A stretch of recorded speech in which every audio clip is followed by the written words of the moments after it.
Hello and welcome to Auto Shenanigans. How the devil are you? Have you had a good week? My name is John. Thank you very much for joining me for another exciting Great British Road Journey.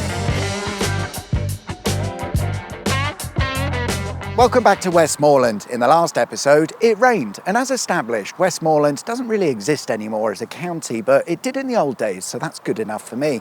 And today we'll be taking a journey from Brough to Appleby, which I appreciate isn't very far, but we'll be taking the long way round. As always, to help navigate our way around, we'll be using my 1923 Michelin guidebook, period correct maps, and it's probably pronounced Brough, but I don't know. In the days of my guidebook, Bruges had a population of 634, but don't worry about it because over the years it's expanded in size, now housing at least 820 people. Despite that, my guidebook mentions that there's a church and old castle to look at, but we've sort of done that many times, so instead I thought we could take a look at some stones. Indeed, because a short distance from Brough is what's known as the Lunar Head Stone Circle. There are stones in a circle, and whilst anyone could have put them here at any time, it's said to be an ancient Bronze Age burial site that dates back to an estimated 2000 BC. It's now designated as a scheduled monument, and according to Historic England, who do the designating, we do not fully understand the uses for which these monuments were originally constructed. Brilliant. But what's this just across the road? It looks like the leftovers of an old lead mine. How expected. The mine began its operations way back in the early 1770s, initially extracting lead, but later on they discovered a deposit of barite, a crystal-like mineral that tends to form within areas of lead and limestone, which around here is known as the ground. Whilst it might look all fancy, barite is fairly uninteresting, and more often than not was used as an aggregate in cement. To do so would require the barite to be crushed down into small and even pieces, and there would have been a mill specifically for that on the site known as a crushing mill. The mine and other operations came to a close in the late 1930s, with most of it being demolished, but we noticed there are two buildings that have survived. It's believed that one of them was a blacksmith's and the other a workers' lodge with a shop.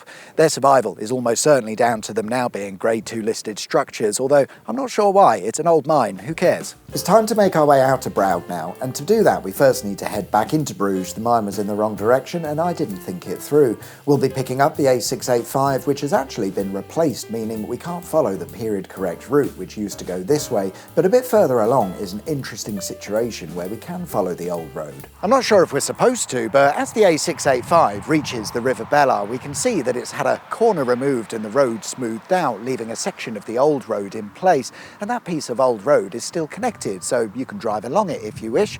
And more interestingly, there's an old bridge here as well, but it's not abandoned, it's still in use if you want. In the comments last week, some of you were keen to point out that the word Kirby in the context of place names around here is actually pronounced Kirby. Fair enough, thanks for the information, and with that in mind, welcome to Kirby Stephen, a slightly larger village of around 2,000 people that my guidebook notes as being 636 feet or 194 metres above sea level. So, other highlights include a church and an old castle. Wait, am I reading the Brough entry? No, apparently not. That said, the church does have an interesting feature by way of the Loki stone. Like most old churches, it's not actually that old because they fall apart and get rebuilt, usually several times, and indeed the Kirby Stephen parish church was last rebuilt in the 1870s. But the Loki stone is interesting because it's a piece of the original church that was first built here way back in the 10 or 1100s. However, it's not just a stone. On the stone is a carving depicting Loki. Who or what is Loki? Well, let me read you what Wikipedia says. Loki is a god in Norse mythology. He is the son of Farbauti and Laufey, a goddess, and the brother of Helblindi and Billastir. Loki is married to the goddess Sigyn, and they have two sons, Narfior Nari and Vali. By the Jotun Angrboda, Loki is the father of Hel, the wolf Fenrir, and the world serpent Jormungandr. In the form of a mare, Loki was impregnated by the stallion Svavlafari and gave birth to the egg-legged horse Sleipnir. What the fuck was that? Absolutely no idea. Let's leave, and we'll be continuing along the A685 until we reach a place called Newbiggin-on-Loon, where we'll need to turn off in order to follow the old route, which goes this way. Interestingly, the newer A685 from Newbiggin is built on what used to be a railway connecting T-Bay and Kirby Stephen, but it closed in the 1950s and is now a road. Turning off the A685 takes us through the hamlet of Raisbeck, too small to get a mention in my guidebook, but there is something of interest here right by the roadside that I wanted to take a look at, and it's this, the Raisbeck Dame School. A dame school usually refers to a small private school set up for younger children and often staffed by women, and they were quite common in rural areas because there were no other places to dump your kids all day whilst you went off to work. They were more focused on looking after your children rather than educating them, so I suppose we could say that this is the earliest form of a nursery school or a creche.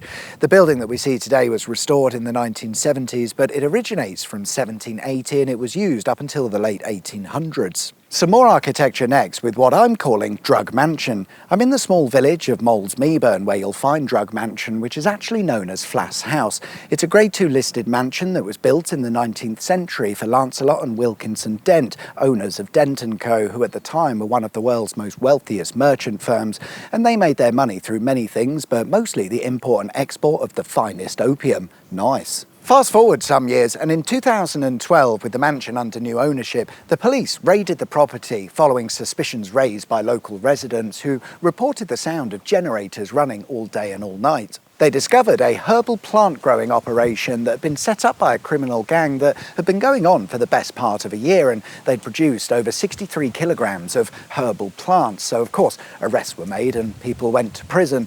Today the mansion is under new ownership and is undergoing some renovation works, but with opium and weed ticked off the list, I wonder what it's going to produce next. That whole hoo-ha with the drugs was probably the most exciting thing to ever happen in this part of the country, but we're moving on to our final destination, which requires a bit of meandering around the back roads because we're going to make a stop on the way because it's very important. It's not, but you can't come to Westmorland or Cumbria, whatever, without looking at a waterfall. Last week we did Stockgill Force and this week we're doing Rutter Force. At this location is a centuries-old corn and timber mill that would have no doubt made use of the waterfall's power, but in 1928 a turbine was installed to generate electricity for not only the surrounding farmhouses but for the small village of Great Ashby a short distance away. It perhaps wasn't the most efficient of setups, with the electricity supply being a tad unstable, but it operated for 23 years, so it must have done something worthwhile. Side quest, there's a ford here. That's fun, isn't it? Our last stop is the town of Appleby, known today as Appleby in Westmorland because when the county of Westmorland ceased to exist, they didn't want to let it go. It's the largest town that we visited today. In fact, I think it's the only town with over 3,000 residents, but in the days of my guidebook, it was about half the size.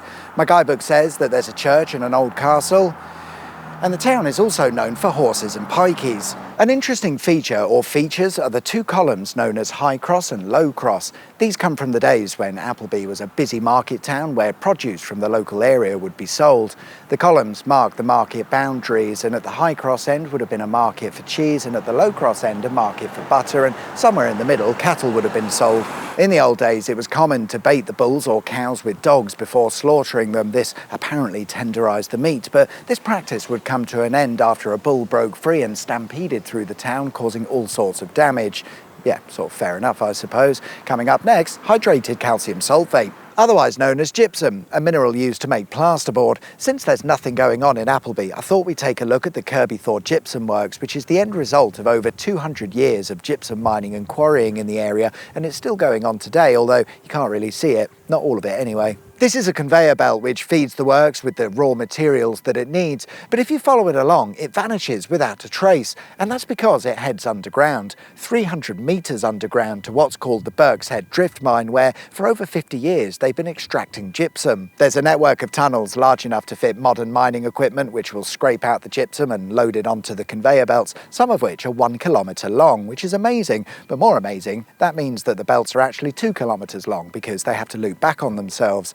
After a long journey, the gypsum will make its way to the surface and then onto the works before eventually ending up as plasterboard in your new build. And there we are then, guys. That's it. Oh, sorry, hang on. And there we are then, guys. That's all we've got time for this week. Thanks very much for watching. I hope you liked the video. If you did, there is of course a button specifically for that, and if you haven't subscribed already, please consider doing so. That'd be wicked sweet, awesome. Enjoy the rest of your week, whatever it is you get up to. My name's John. You've been watching Auto Shenanigans, and I'll see you guys next time for another exciting Great British Road Journey. Until then, take care. Bye-bye.